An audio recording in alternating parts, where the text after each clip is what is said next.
Assalamualaikum warahmatullahi taala wabarakatuh. Saya Siti Fatimah binti Muhammad Suhaimi, nombor matrik A171686 akan membentangkan tugasan akhir bagi subjek LMCP 1252 Pembangunan Mapan dalam Islam.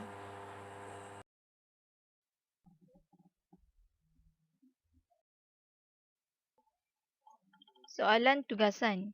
Anda diminta untuk mencadangkan pelan pembangunan Kajang Bangi atau bandar-bandar lain yang anda biasa untuk jangka masa 30 tahun ke hadapan. Cadangan anda perlu mengandungi ketiga-tiga juzuk pembangunan mapan iaitu alam sekitar, ekonomi dan sosial.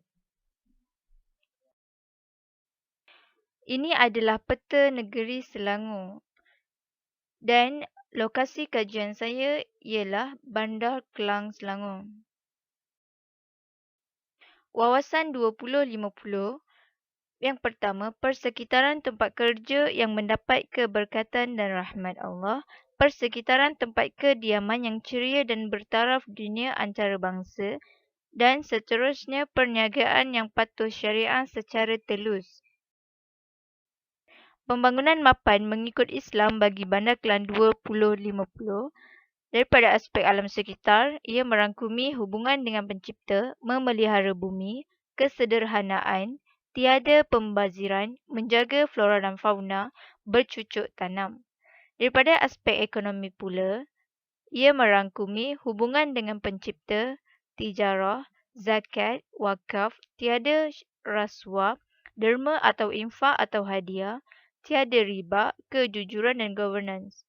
Seterusnya, daripada aspek sosial, ia merangkumi hubungan dengan pencipta, sedekah dan infak, menyantuni anak yatim, membantu orang fakir dan miskin, persaudaraan dan ta'awun, menunaikan hajat saudara, masjid dan madrasah didirikan, keadilan ditegakkan, kebebasan dan peraturan dan undang-undang.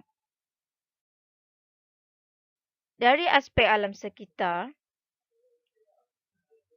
memperbanyakkan tongkitar semula di sekitar setiap pekan atau kampung dalam Bandar Kelang, penanaman tumbuhan hijau, melupuskan penggunaan plastik. Tong alam sekitar hendaklah diletakkan di merata tempat bagi memudahkan masyarakat membuang sampah mengikut kategori kitar semula dan memudahkan bagi pemprosesan kitar semula. Seterusnya, penanaman tumbuhan hijau, memperbanyakkan lagi penanaman tumbuhan hijau bagi melindungi bumi kita, dan say no to plastic bag. Jadi, masyarakat hendaklah membawa beg sendiri apabila pergi ke supermarket ataupun shopping kompleks. Kiranya dalam jangka 30 tahun akan datang, tiada lagi penggunaan plastik.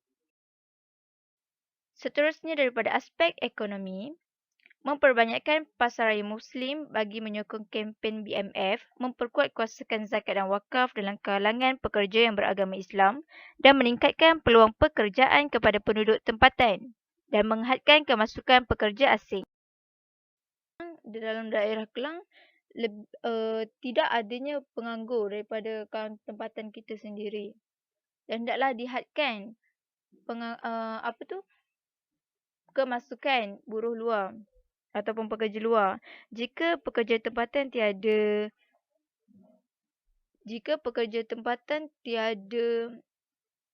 kemahiran dalam sesuatu bidang, pihak yang bertanggungjawab hendaklah menghantar mereka pergi ke kursus atau mengajar mereka dan secara pembiayaan percuma. Ia bagi meraihkan penduduk tempatan kita sendiri.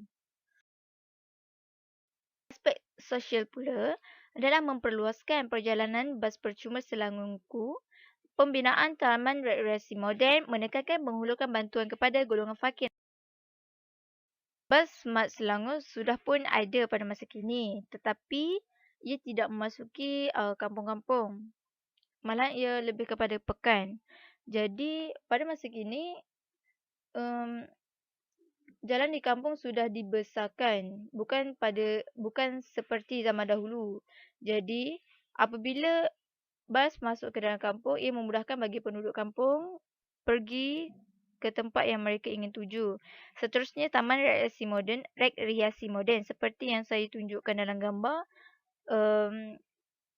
Taman rekreasi telah dinaik taraf seperti adanya flying fox dan sebagainya. Seterusnya, penekanan memberi bantuan kepada golongan yang berkemampuan supaya pada 2030 nanti, 2050 nanti, tiada lagi golongan-golongan ini dan kiranya Bandar Kelang berjaya membasmi kemiskinan. InsyaAllah.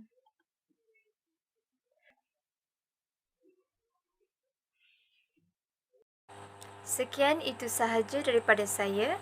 Assalamualaikum warahmatullahi wabarakatuh.